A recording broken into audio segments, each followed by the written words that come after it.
এখন আজহারুল ইসলাম যুদ্ধাপরাধ করেছেন, তিনি যুদ্ধাপরাধী হিসেবে চিহ্নিত।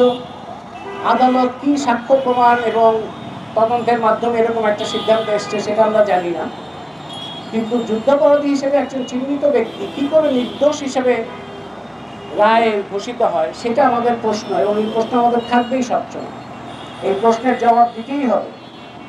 প্রশ্নের যারাই সংশ্লিষ্ট তাদেরকে এই প্রশ্নের জবাব দিতে হবে যে চিহ্নিত একজন যুদ্ধাপরাধী নির্দোষ হিসেবে কি করে ঘোষিত হয়। হতে পারে যেমন মৃত্যুদণ্ড, তার বিরুদ্ধে আগে যে মামলা হয়েছিল আওয়ামী লীগ আমলে আমরা শুনেছি এবং সেটা নিয়ে তখন আমরা কথা বলেছি। সেই ত্রুটি সংশোধন এই আদালত করতে পারত। মৃত্যুদণ্ড, আমি নিজে মৃত্যুদণ্ড বিরোধী, মৃত্যুদণ্ড তারা খারিজ করতে পারত, তাকে জেল দিতে পারত, কিন্তু যুদ্ধাপরাধী এটা তো আইনের মাধ্যমে এটা প্রতিষ্ঠিত সত্য, এইটাকে তো খারিজ করা যাবে। কিন্তু আদালতের ভূমিকা দেখে মনে হচ্ছে কিংবা সরকারেরও সমর্থন দেখে মনে হচ্ছে যে তাকে নির্দোষ ঘোষণা করাই ছিল লক্ষ্য। তাকে যুদ্ধাপরাধী অপরাধে তার যে তিনি যে অপরাধী সেই স্বীকৃতিটা আদালতের রায়ের মধ্যে থাকা উচিত ছিল। সেইটা বাদ দেওয়াটাই এই পুরো আদালত প্রক্রিয়ার একটা লক্ষ্য ছিল বলে মনে হচ্ছে। সুতরাং এরকম একজন চিহ্নিত ব্যক্তিকে যদি নিরপরাধ ঘোষণা করা হয় তাহলে পুরো ইতিহাসই তো পাল্টে যায়, ইতিহাসের ভয়ঙ্কর বিকৃতি হয়।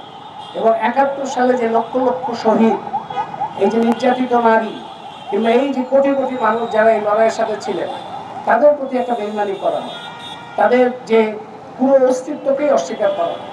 তাহলে তার বিরুদ্ধে প্রতিবাদ হবে না? তার বিরুদ্ধে অবশ্যই প্রতিবাদ হবে। আর সেই প্রতিবাদ যখন হচ্ছে তখন আবার তাদের উপর হামলা হচ্ছে এবং তারাই হামলা করছে। আবার সরকারেরও ভূমিকা খুবই নির্লিপ্ত ভূমিকা। তা যারা হামলা করছে এই হামলাটা, সেই কারণে রতনের এই ছবিটা খুবই তাৎপর্যপূর্ণ যে যারা সেই সময় রতনকে খুন করেছিল তারা এখন একটা অন্যায়ের প্রতিবাদে যারা করছে তাদের উপরে হামলা করছে, নারীকে টার্গেট করে নারীর উপরে হামলা করছে। সুতরাং এর বিরুদ্ধে প্রতিবাদ জানানো, এর বিরুদ্ধে প্রতিরোধ তৈরি করা, এটা সারা বাংলাদেশের সকল মানুষেরই দায়িত্ব।